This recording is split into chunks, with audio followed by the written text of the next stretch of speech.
Sa video na ito ay ituturo ko sa inyo kung paano gumawa ng Smurf account sa ML nang hindi na kinakailangang mag-download ulit ng resources. Ibig sabihin ay hindi mawawala ang downloaded resources ng ML nyo.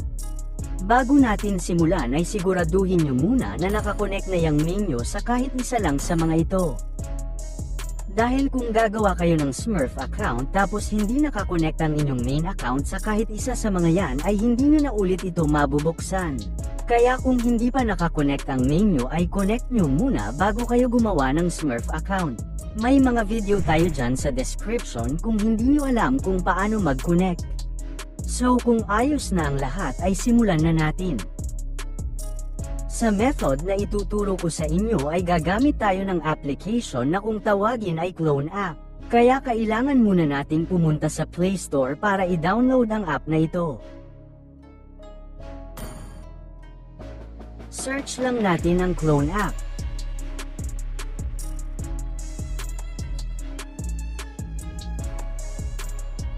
Tapos install natin itong multiple accounts na kulay white at violet ang logo.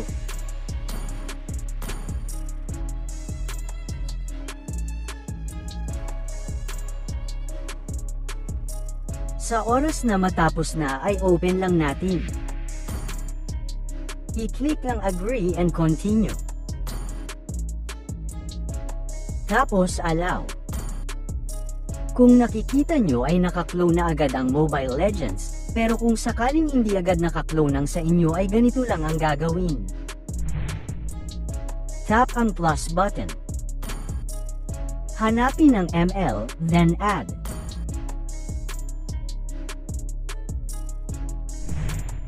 Pagkatapos nating ma-clone ng ML ay open lang natin ito.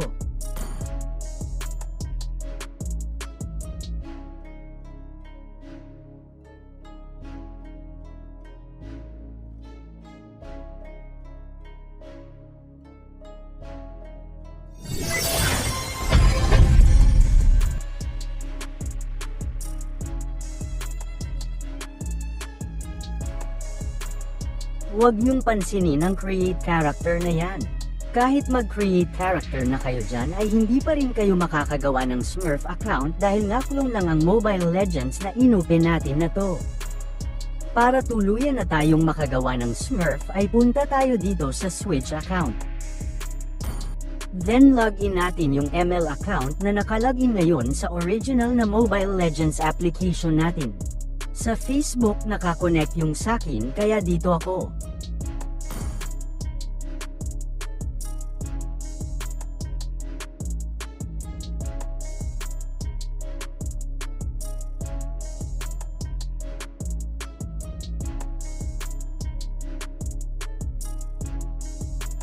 Pag o-okay nyo lang yan.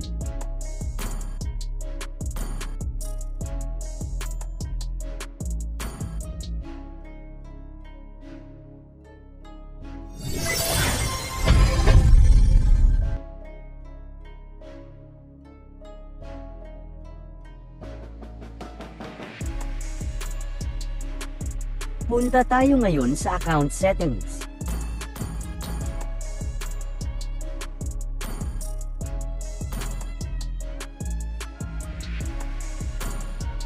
Tap natin itong account center.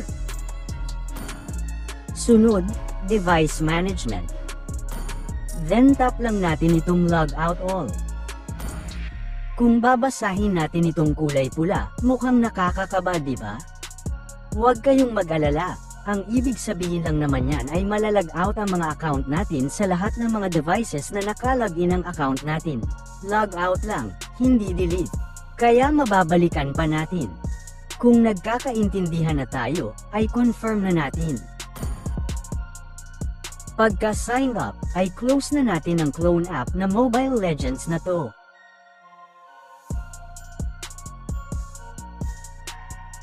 Tsaka na natin buksan ang original na Mobile Legends application dahil tapos na.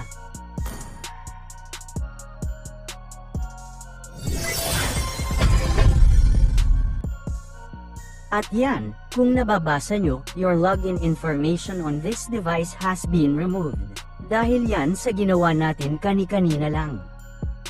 Bali ang gagawin natin yan, ay pindutin lang natin ang login again.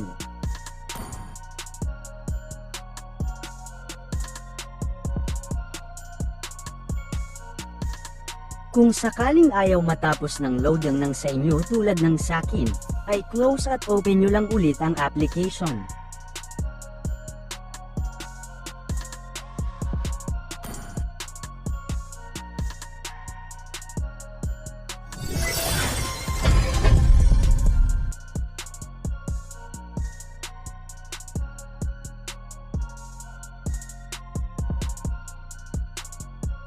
At yan, tapos na, nakagawa na tayo ng Smurf account.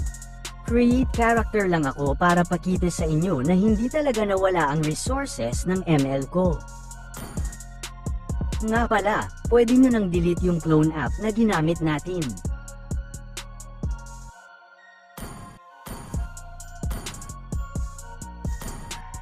May practice pa pala.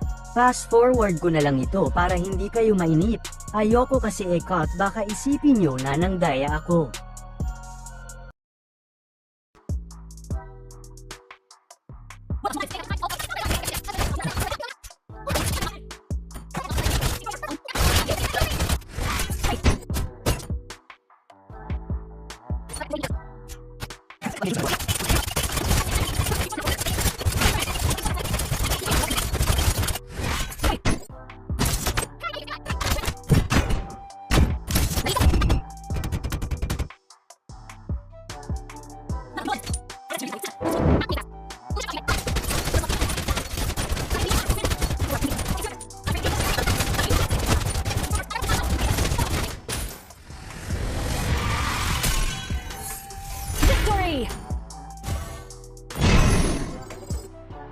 Natapos din sa wakas. Kung nakikita nyo ay naka-check, ibig sabihin successful ang ginawa natin. At total tinuruan ko na kayo kung paano gumawa ng Smurf, kaya tuturuan ko na rin kayo bumalik sa main account, para sa mga hindi nakakaalam. Punta lang tayo sa account settings. Tapos tap ang switch account. Bago nga pala kayo mag-switch sa menu, siguraduhin nyo muna na nakakonect na yung Smurf nyo kahit isa lang sa mga ito. Para pwede nyong balikan anytime.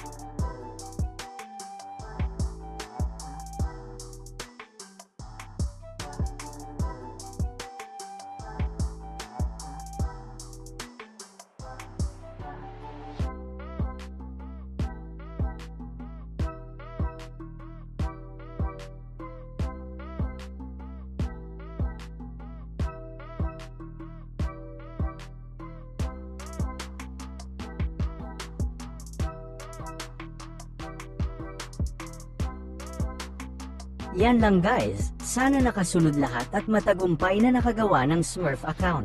At kung may mga katanungan kayo ay huwag kayong mahiya, comment nyo lang yan sa baba nang matulungan ko kayo. Thanks for watching.